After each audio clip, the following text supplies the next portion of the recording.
Voilà en tout cas les quelques annonces d'accueil pour nos amis. Tournez votre Bible dans Éphésiens chapitre 6. Nous sommes toujours dans ce contexte, Éphésiens chapitre 6.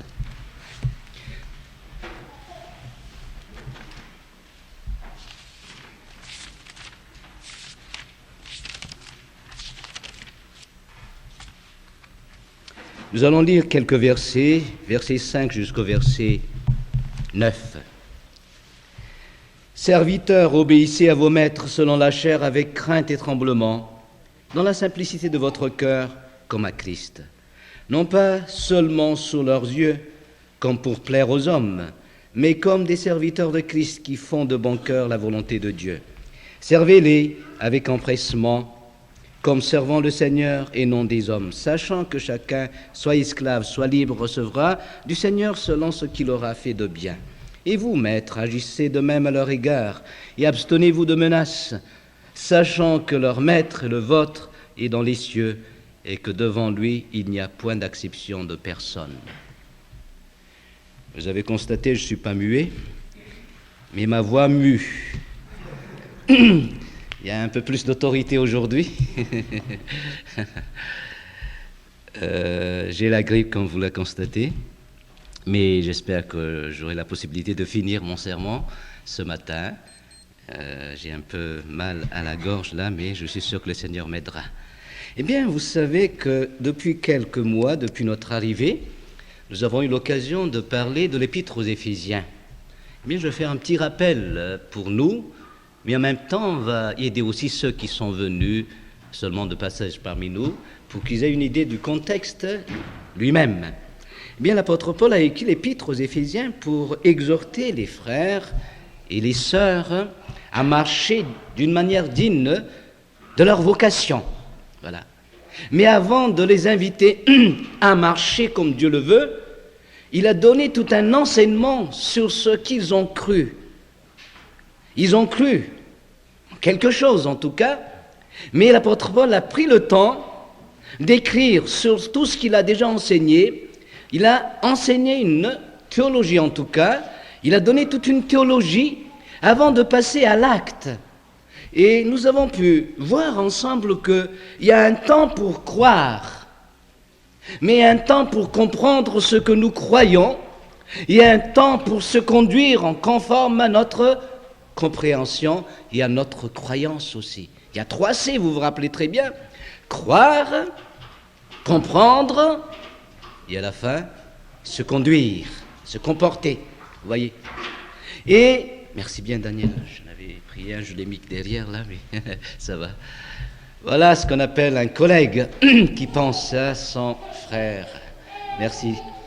Et je reviens à mon sujet, c'est que il faut croire d'abord pour faire partie de la famille de Dieu, pour être enfant de Dieu, comme nous avons entendu avec l'enseignement pour les enfants tout à l'heure. Il y a toujours un acte initial dans la vie, un départ dans la vie. Vous êtes né d'abord pour être un homme ou bien une femme. Il y a toujours un départ. Et pour être enfant de Dieu, il faut un départ aussi. Il faut croire pour devenir enfant de Dieu. À tous ceux qui l'ont reçu, à ceux qui en cru en son nom, il a donné le pouvoir ou l'autorité de devenir enfant de Dieu.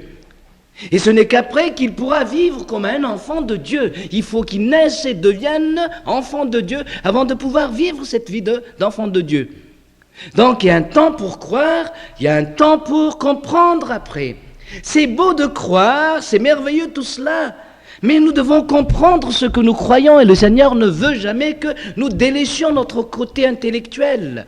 Pour Dieu, le nous en grec ou bien l'intellect, pour le Seigneur est très important. Il nous parle toujours du renouvellement de notre intelligence.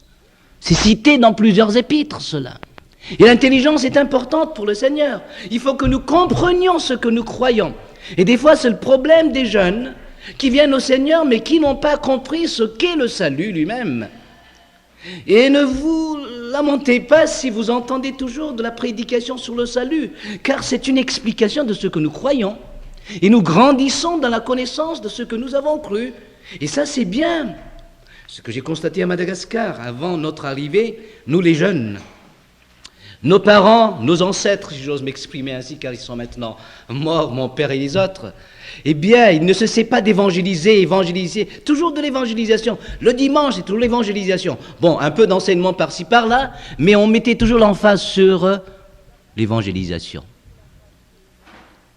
Mais ils ont su garder l'Église de toutes sortes d'hérésies grâce à cela.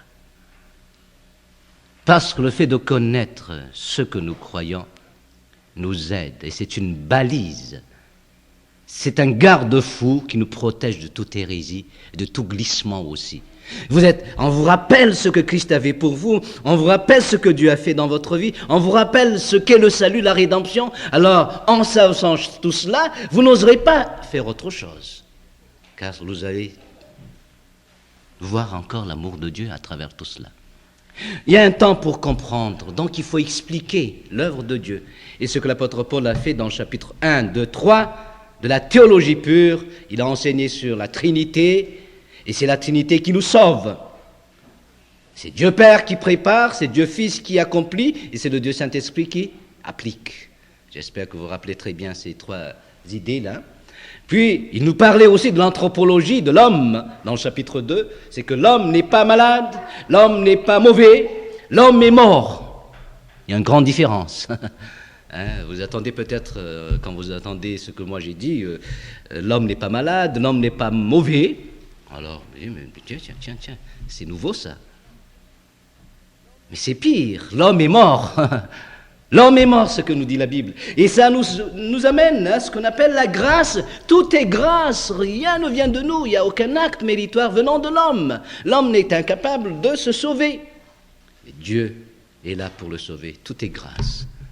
Et si vous allez tourner dans le chapitre 3, vous allez trouver ce qu'on appelle l'ecclésiologie, l'étude sur l'Église elle-même. Que l'Église est très importante, vous devez faire partie d'une Église. Dieu vous a sauvé pour être un membre d'une église, d'un corps. Il m'a sauvé pour être un bras, par exemple, ou bien pour être la bouche.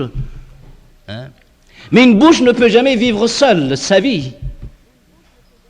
On m'invite souvent à prêcher par-ci, par-là. Bon, j'envoie ma bouche. Est-ce que on peut faire ça, non?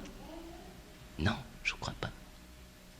Il faut que mon corps participe totalement à cela aussi. Donc, vous devez faire partie d'une église.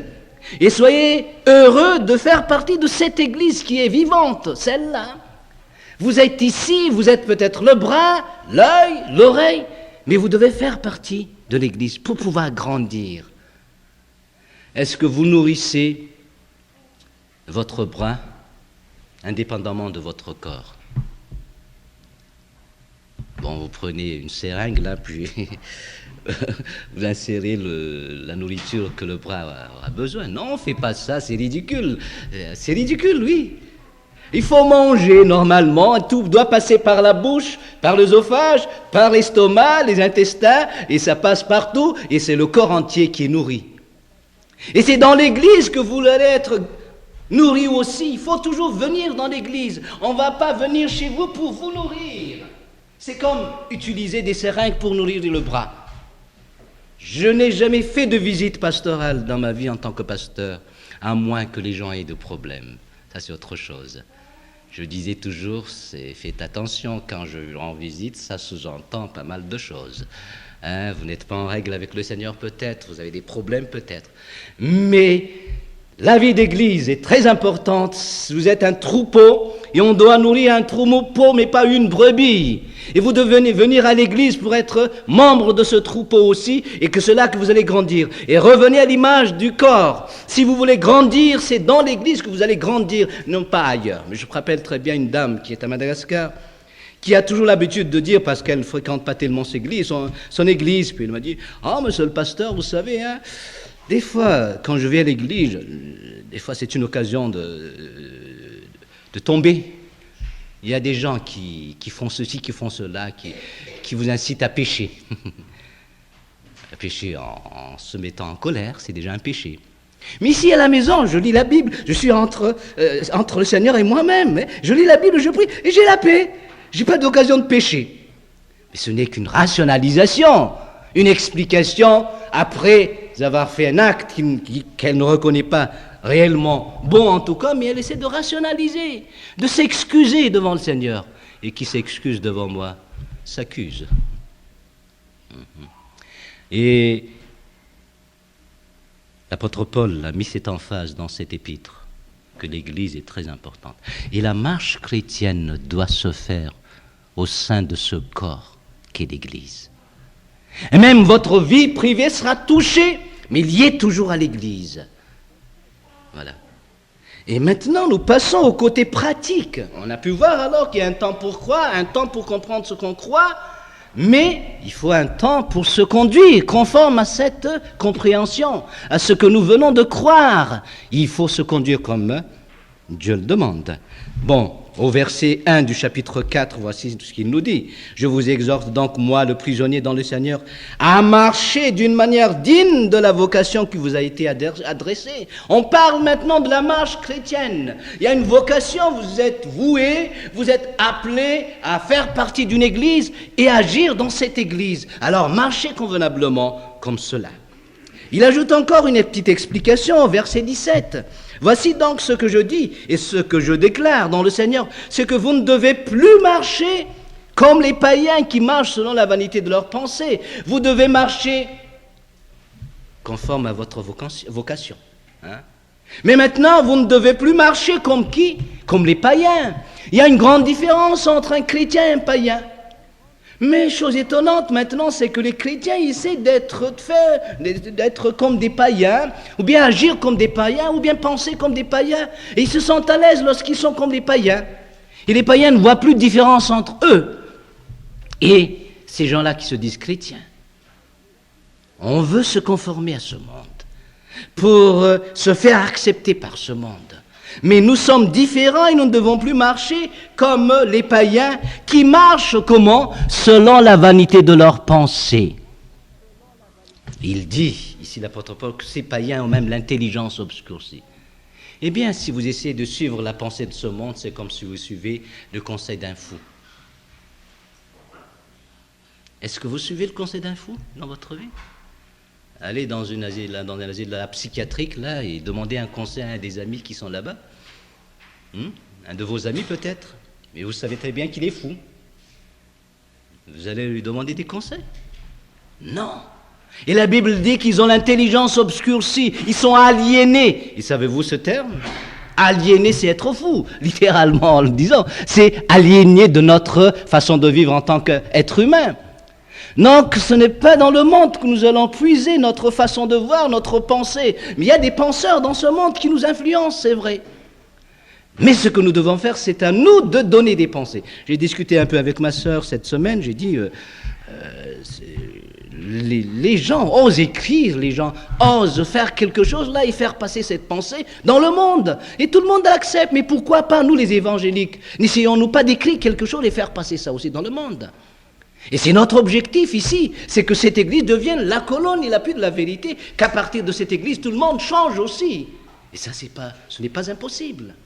Donc la pensée devait venir chez nous d'abord, mais pas de chez eux. Il faut que la nôtre influence les autres, non pas la leur qui doit nous influencer. Une pensée biblique, en tout cas. Eh bien, passons maintenant à la marche chrétienne. La marche touche quelle vie? Quelle partie de votre vie sera touché par le Seigneur quand il touchera votre vie? Eh bien, dans le chapitre 4, nous avons au verset 22, ça touche la vie de couple. Verset 22, « Femmes, soyez soumises à vos maris, comme au Seigneur. » Verset 25. 5, vous m'excusez, 5, 22 et 5, 25. « Marie, aimez vos femmes, comme Christ a aimé l'Église. » Chapitre 6, verset 1. « Enfants, obéissez à vos parents selon le Seigneur, car cela est juste. » Verset 4. « Et vous, pères, n'irritez pas vos enfants, mais élevez-les en les corrigeant et en les instruisant selon le Seigneur. » Puis verset 5. « Serviteurs, obéissez à vos maîtres selon la chair, avec crainte et tremblement dans la simplicité de votre cœur comme à Christ. » Verset 7, servez-les avec empressement comme servant le Seigneur et non des hommes. Verset 9, et vous, maîtres, agissez de même à leur égard et abstenez-vous de menaces, sachant que leur maître et le vôtre est dans les cieux et que devant lui, il n'y a point d'acception de personne. Ça touche votre vie quotidienne, à la maison, au bureau, dans le travail, dans la vie sociale. Eh bien, vous voyez, le Seigneur touche toute notre vie. Il veut que nous nous changions dans notre vie quotidienne et que nous soyons conformes à ce qu'il demande dans sa parole, en tout cas. Et nous sommes dans le contexte des serviteurs maintenant. Au verset 5, serviteurs, obéissez à vos maîtres. Mais je ne sais pas si vous avez remarqué, il y a un terme qui est toujours répété pour certaines parties de gens dans la société. Quel est ce terme? Obéissez. C'est répété 3 fois. Ou bien respectez, obéissez. Et vous savez, c'est notre vrai problème. C'est le premier péché de l'homme. C'est la désobéissance. Je ne sais pas si vous savez cela. Ce n'est pas le fait de manger une pomme. Hein. Ce n'était pas ça le premier péché. C'est la désobéissance. Adam a désobéi. Ève a désobéi à l'ordre de son mari et Adam a désobéi à l'ordre de Dieu. Donc vous voyez, voilà le vrai problème. Et lorsque nous revenons au Seigneur, nous devons ramener les choses à leur place. Savoir obéir, être un vrai Adam, le bon Adam en tout cas. Hein. Il faut revenir à cela, il faut apprendre à obéir. Donc quelqu'un qui est dans le Seigneur, il doit savoir obéir maintenant. Il n'est plus comme avant.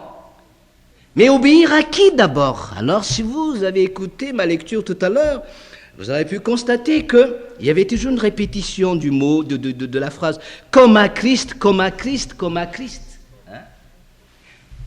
Le serviteur doit faire ceci. Donc, on va lire le verset 5. « Serviteurs, obéissez à vos maîtres, selon la chair, avec crainte et tremblement, dans la simplicité de votre cœur, comme à Christ. » Verset 6. « Non pas seulement sous leurs yeux, comme pour plaire aux hommes, mais comme des serviteurs de Christ. » Verset 7. « Servez-les avec empressement, comme servant le Seigneur, et non des hommes. » Alors, vous voyez, il nous ramène toujours sur la relation que nous devons avoir avec Jésus-Christ. Et c'est cette relation que nous avons avec Jésus qui va dicter notre relation avec les autres aussi. Qui est Jésus dans votre vie? C'est ce qui va dicter votre comportement et vos attitudes devant vos aînés, votre mari, vos chefs, vos patrons, ou bien ceux qui vont travailler dans votre société peut-être. Et une chose qui m'a toujours frappé, c'est que le vrai maître, qui est Jésus-Christ, est un vrai libérateur. Il libère réellement. Et si nous regardons dans ce passage, on parle d'esclave ici, non pas d'un travailleur, un simple travailleur. Hein. C'est de l'éphémusme que nous avons au verset 5, serviteur, ça c'est de l'éphémusme. On a arrondi un peu, car c'est trop fort comme terme esclave. Esclave, obéissez à vos maîtres. Mais le terme est esclave. On parle d'esclave ici, on parle d'esclavage. Et qu'est-ce qu'il doit faire cet esclave envers son maître? Il doit obéir. Mais c'est logique ça, c'est un esclave, donc il doit obéir, on ne peut pas faire autrement. Mais il y a un problème lorsqu'on devient chrétien. Le maître aussi est qu'un chrétien peut-être. Puis on se dit quoi? Nous sommes frères, hein? Nous sommes frères. Et j'ai vu ça avec les boniches à la maison. Lorsqu'on arrive à les amener au Seigneur, elles sont toutes contentes et nous sommes très heureux d'avoir des boniches devenues des sœurs. Mais lorsqu'elle se met à côté d'Annie, elle se sentait vraiment, je suis sœur. Dans ses attitudes, dans ses comportements, elle agissait vraiment comme si elle était sœur. Et elle osait des fois contrarier Annie, parce qu'elle se sentait sœur. Être dans le Seigneur n'exclut pas notre responsabilité. Si nous avons un maître, nous devons toujours l'obéir, même s'il est dans le Seigneur notre frère et que nous sommes son frère dans le Seigneur. Il reste toujours et restera toujours notre maître, notre patron. Nous devons le respecter. Nous avons étudié cela pendant quelques dimanches. Mais maintenant, au verset 9, « Et vous, maîtres, agissez de même à leur égard et abstenez-vous de menaces. » Celui qui a plus de problèmes ici, ce n'est pas tellement le serviteur, l'esclave, c'est plutôt le maître. Il est facile de devenir riche, mais il est très difficile, en étant riche, de devenir pauvre. Je ne sais pas si vous comprenez cela. Et dans votre vie, ça vous est déjà arrivé d'être riche, puis pouf, devenir pauvre? Ça, c'est dur, c'est difficile. Mais être pauvre, puis devenir riche, c'est facile, ça. Vous voyez pas la publicité à la télé, là? Sur les millionnaires? J'ai oublié comment il le dit à la télévision. Il n'est pas difficile de devenir millionnaire, je ne me rappelle plus, là. Mais pour nous dire que l'idée derrière, l'idée c'est que il est plus facile de devenir riche que de devenir pauvre, en tout cas. C'est plus facile de monter que de descendre.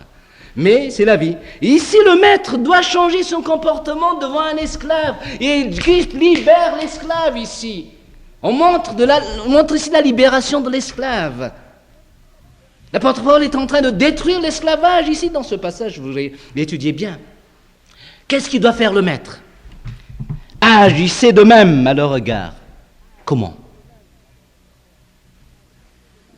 Tout faire comment? Comme à Christ. C'est ça. Agissez de même. La même chose que ce qu'on demande aux esclaves. Comme à Christ. Il doit obéir comme à Christ. Comme à Christ. Comme servant de Christ. Et ici, il doit être maître comme Christ est maître aussi, ou bien comme à Christ, il doit le faire à Christ lui-même. Donc, vous allez être le patron de quelqu'un, mais comme s'il est le Christ. Oserez-vous frapper cet homme? Dans le temps, c'était la loi. On peut même tuer un esclave s'il s'évade. Eh bien, c'était leur droit. Mais maintenant, étant dans le Seigneur, il y a tout un changement là. Il y a une autre façon de marcher, façon de voir aussi, et façon de penser.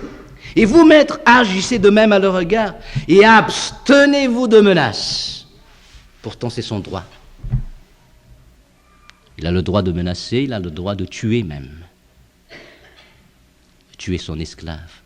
Mais lorsqu'on devient chrétien, eh bien, on change. On change d'attitude. Et pourquoi?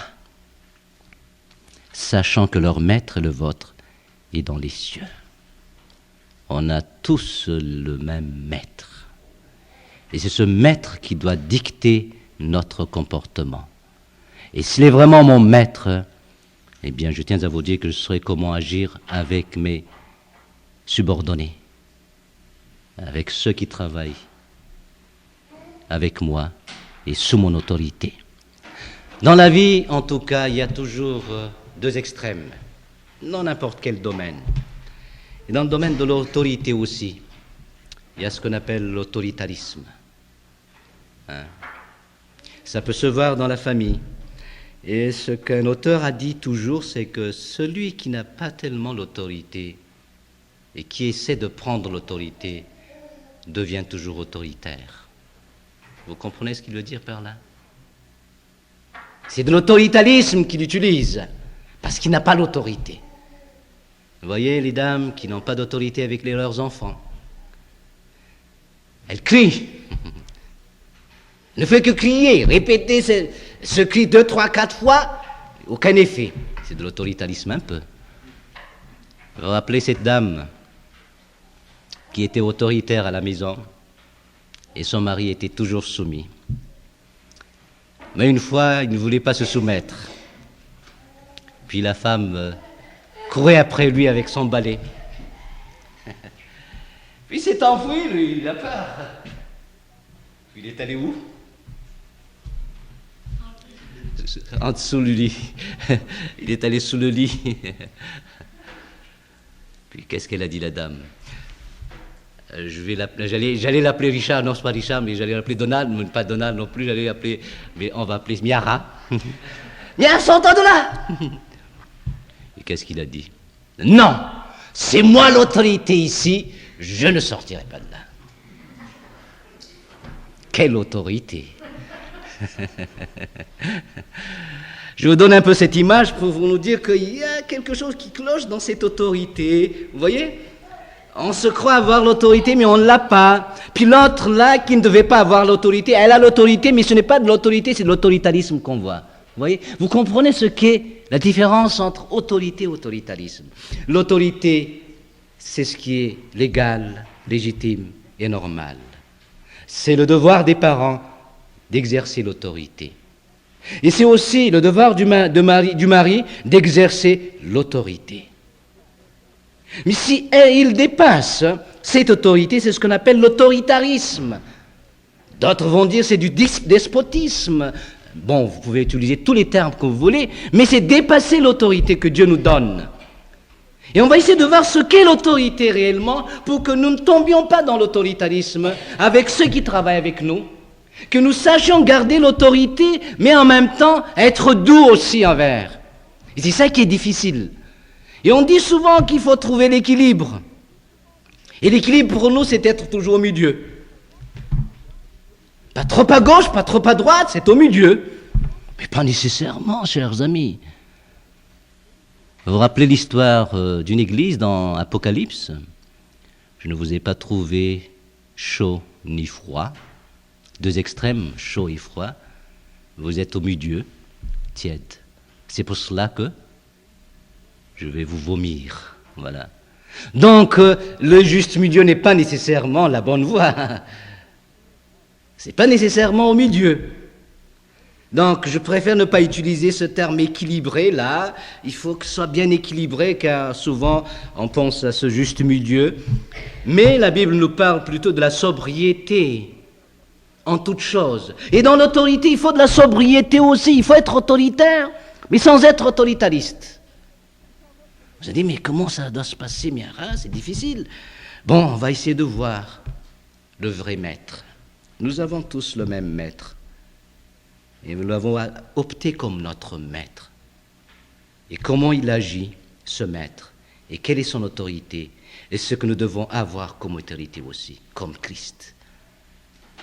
Vous savez, le mot doulos veut dire esclave, le mot kurios veut dire maître, ou bien seigneur, surtout seigneur. Et dans le temps de Jésus-Christ, ces termes étaient utilisés couramment. Et tout le monde savait ce qu'est un esclave, tout le monde savait ce qu'est un maître. Et il y avait une loi sur l'esclavage. Peut-être dans certains pays, cette loi existe encore, je ne sais pas. Je ne me suis pas informé là-dessus. Mais il y a la loi de l'esclavage. Et il faut obéir à cette loi. Un esclave restera éternellement esclave. Mais il peut être racheté. Il y a une rédemption d'un esclave. Et c'est à partir de cette pratique qu'on a sorti la notion de rédemption aussi dans le Nouveau Testament. La notion du rachat dans le Nouveau Testament. Alors si vous ne comprenez pas très bien ce qu'est l'esclavage et la loi de l'esclavage et la loi de la rédemption, vous avez du mal à comprendre ce qu'est la rédemption elle-même. Un esclave est soumis à son maître 100%. Il n'a aucun droit, aucun droit. Tout ce qui lui appartient à qui? À son maître. Bon, s'il va vous dire, moi j'ai $5,000 à la banque là. Son maître a le droit de prendre cette somme, car il est esclave. Tout ce qui lui appartient à son maître. Même sa famille, son fils, ses petits-fils sont tous des esclaves aussi du maître. Donc vous voyez, il n'a aucun droit, il est vraiment esclave selon le terme. Mais il peut être racheté. Le maître peut donner un prix et des gens peuvent très bien payer ce prix. C'est pour cela qu'on dit racheter. Hein? Il y a un prix à payer là. Il faut racheter cet esclave. Bien, disons Daniel a un esclave. Si c'est un esclave, c'est moi. Et Donald veut m'acheter, me racheter. Il doit négocier avec qui? Daniel. C'est combien? C'est un produit à vendre. Hein. C'est combien? Bon, 5 millions. Je coûte cher quand même. Hein. Je sais que toi, tu es Richard. Bon, 5 millions. Tu dis, au moment quand même, c'est trop, là, 2,5 millions. Bargain, comme on dit en anglais. Un marchand, là, bon, c'est fini. 4 millions. Il m'achète. Il m'a racheté alors. Mais je ne quitte jamais l'esclavage. Je quitte seulement l'esclavage de Daniel pour devenir esclave de Donald. Vous voyez? Il faut être toujours esclave lorsqu'on est esclave. Et la Bible nous dit clairement que nous sommes tous esclaves. Non pas esclaves du diable, non pas esclaves du monde, non pas esclaves de nous-mêmes, mais esclaves du péché. Et le péché est un maître qui nous détruit, qui nous pousse toujours à pécher, à agir. Nous sommes obligés de le faire, même si nous n'avons pas envie de le faire, nous sommes obligés de le faire. Ça me rappelle les kleptomaniaques, là. Quand les petits kleptomanes viennent chez vous, ils voient quelque chose sur votre, comment dirais-je, table, ou bien tablette, je sais pas, table basse, eh bien, il y a cette envie de voler. Il va le prendre, même s'il n'en a pas besoin, il va le prendre, puis il va mettre de ça, puis il va partir. C'est ce qu'on appelle un kleptomane. Il n'a pas envie de le prendre, mais il a envie de le prendre. Quelle contradiction. Voilà ce qu'on appelle un esclave. Et vous savez très bien, rien qu'à penser à une petite chose, là, la cigarette, je la considère comme petite chose, hein. C'est même pas la drogue. Mais des fois, nous avons du mal à nous en débarrasser. C'est ce qu'on appelle un esclavage. Est-ce que je me trompe? C'est de l'esclavage, ça? Moi, je dis toujours, le Seigneur nous a dit de dominer sur la terre. Je veux être un dominateur de la terre, ben être dominé par la terre. Ça, c'est une feuille de tabac que quelqu'un a plantée quelque part. Donc ça fait partie de la nature. Je dois la dominer. Mais maintenant, c'est elle qui me domine. Dans mon paquet, là, elle me dit, t'en veux? Prends-en une. C'est moi qui suis dominé par la nature. Dieu nous a sauvés pour être dominateurs sur la nature, non pas être dominés par la nature. Rien que cette petite chose. Mais nous passons à la drogue, par exemple. Mais ils sont esclaves, ils veulent bien s'en débarrasser, mais c'est impossible. Mais il y a des gens aussi qui ne savent pas comment se débarrasser de mensonges. Il y a des gens qui aiment bien mentir. Leur vie, c'est toujours mentir. Même s'il n'y a pas occasion, il n'y a pas d'occasion qui risque de la pousser à mentir, elle va toujours mentir. C'est l'esclavage, vous voyez. Je ne parle pas de café, je ne parle pas d'autre chose, mais je parle plutôt du vrai péché, là. L'esclavage du péché. Et nous pouvons être délivrés, chers amis. Mais, par quel moyen? Vous êtes esclave d'un maître. Il y a un prix pour cela, à payer, pour que vous puissiez être rachetés de cet esclavage du péché. Et quel est ce prix?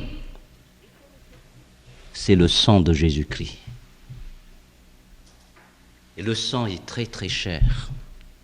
Si je vous donne 5 milliards de dollars, et quand je vous demande de donner totalement votre sang pour un malade à l'hôpital Shriners, je vous donnerai 5 milliards, mais vous allez donner votre sang. Entièrement. Vous allez dire oui? Vous comprenez ma logique, là? 5 milliards et vous allez donner votre sang. Non pas une partie de votre sang, mais votre sang entier. Est-ce que vous allez le faire? Qu'est-ce que ça veut dire? Donner totalement son sang. Mourir. Donc vous coûtez très cher, chers amis, parce que vous n'oserez même pas accepter 5 milliards pour votre sang. Mais Christ a donné son sang entier pour vous sauver. C'est ça votre prix. La mort de Jésus-Christ, son sang versé sur la croix, pour vous racheter. Racheter de quoi? De l'esclavage du péché. Mais pour que vous puissiez devenir vraiment un homme libéré, il faut que vous acceptiez son esclavage. Acceptez l'esclavage de Jésus-Christ. Il veut vous racheter, mais il faut que vous acceptiez qu'il soit votre maître. Il n'est pas venu pour nous sauver, d'abord il est venu pour être notre maître, pour pouvoir nous sauver. Voilà. Je ne sais pas si vous comprenez la logique là. Il doit être maître pour pouvoir nous sauver, sinon nous ne serons pas sauvés. Et lorsque vous acceptez Jésus comme votre maître, il devient celui qui domine votre vie, comme le péché qui a dominé votre vie d'antan. Maintenant, c'est Christ qui va dominer votre vie. Alors vous voyez le changement là? Vous comprenez la loi de l'esclavage? Et la loi de la délivrance aussi, dans l'esclavage, c'est la loi dans l'esclavage spirituel aussi. C'est la même chose. Dieu veut nous délivrer. Il a envoyé son Fils mourir pour nous sur la croix. Il a été crucifié, son sang a été versé pour vous racheter. Et vous coûtez très cher pour Dieu. Il a donné son Fils unique pour vous. Le Fils unique est mort à votre place. Et il vous aime, c'est pour cela. Qu'est-ce que vous devez faire devant tout cela? C'est d'accepter son esclavage. De l'accepter comme votre maître dans votre vie. C'est lui qui va dicter tout ce que vous allez faire. Eh bien, pour terminer, nous allons prendre un passage qui nous explique tout cela clairement dans Matthieu chapitre 11. On va terminer avec ce passage. Chapitre 11, verset 28.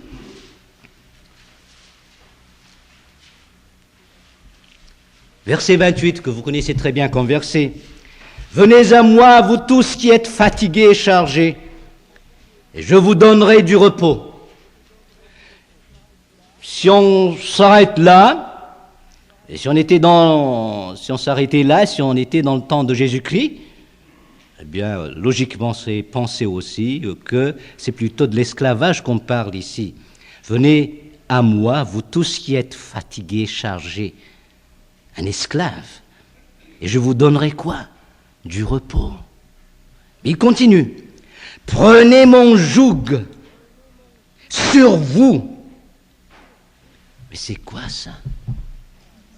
C'est l'esclavage, le joug. Le joug est un bois carré ou bien rond, je ne sais pas, puis des fois on a les mains coincées là et aussi le cou. C'est ce qu'on appelle le joug pour l'esclavage.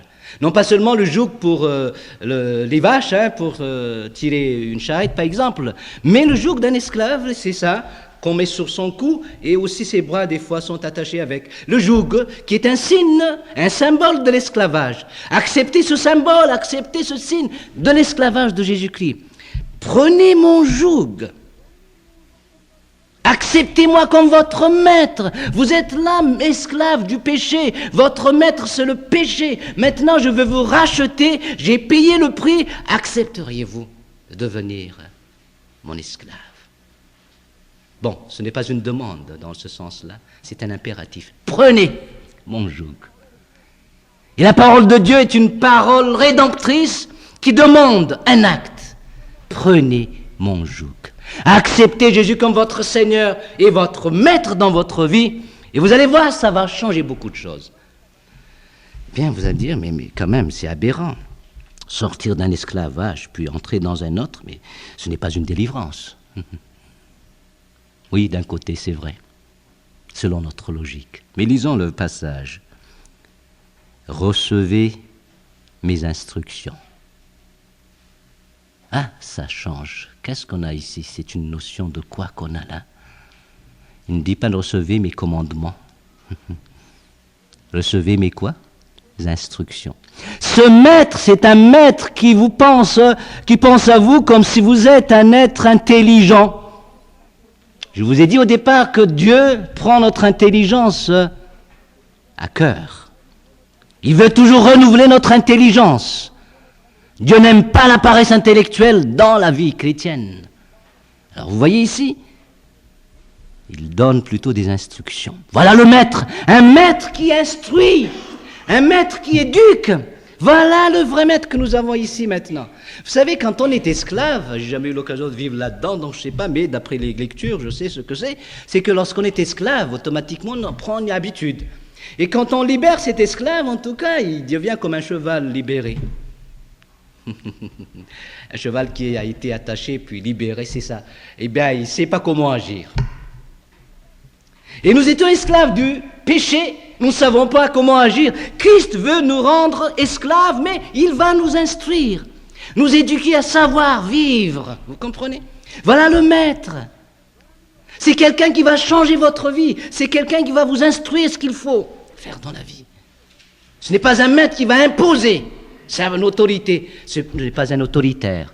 Il a de l'autorité. Et l'autorité de Christ se trouve dans sa parole, dans son instruction. Et nous devons obéir à ses instructions.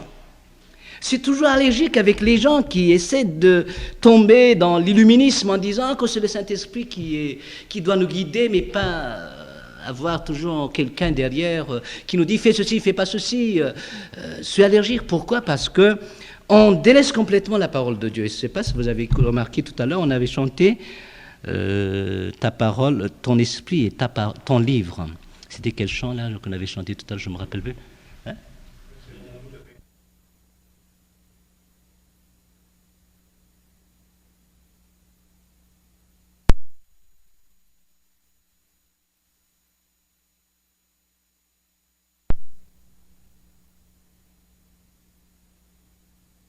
Esprit, vous voyez. Donc le Saint-Esprit, c'est l'esprit de la vérité. Il va utiliser cette vérité pour nous toucher. Et c'est ça ce que Christ appelle instruction. Il veut nous instruire, il veut nous éduquer. Nous qui étions esclaves du péché et incapables de faire le bien, maintenant il va nous aider à être capables de faire le bien. Voilà ce qu'on appelle un esclavage. Mais est-ce qu'on peut l'appeler esclavage? Non. C'est de l'instruction. Il donne une explication. Car je suis comment? Méchant. Non? Autoritaire. Cœur dur. C'est ça? Prenez mon joug sur vous et recevez mes instructions. Car je suis doux et humble de cœur. Et qu'est-ce que vous allez trouver? Et vous trouverez du repos pour vos âmes. On parle de notre âme. On parle du salut de notre âme. Où est-ce que mon âme trouvera son repos? C'est en acceptant l'esclavage de Jésus-Christ. C'est là qu'on va se reposer. En entrant dans l'esclavage, on devient libre. Quelle contradiction. C'est incroyable, mais vrai. Que cet esclavage nous libère, cet esclavage nous donne la vraie vie, cet esclavage nous donne cette liberté de penser et d'agir aussi, et elle nous instruit, cet esclavage de Jésus-Christ. Donc acceptez Jésus comme votre Seigneur et votre Maître, vous allez voir que ça va changer votre vie, il ne va pas vous imposer quoi que ce soit, il va vous instruire. Et ça sous-entend que vous avez besoin de venir toujours à ses pieds, comme Marie, pour écouter. Et pour être instruit par lui, à chaque jour, à chaque pas aussi. Voilà ce qu'on appelle l'esclavage de Jésus-Christ. Il ajoute le dernier verset. Car mon joug est doux et mon fardeau léger. Je n'ai jamais vu un fardeau léger.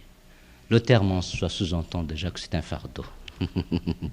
Je joue sur le mot là. Un fardeau, quand vous entendez ce terme, vous voyez une personne qui est comment? Abaissé par un fardeau sur son épaule.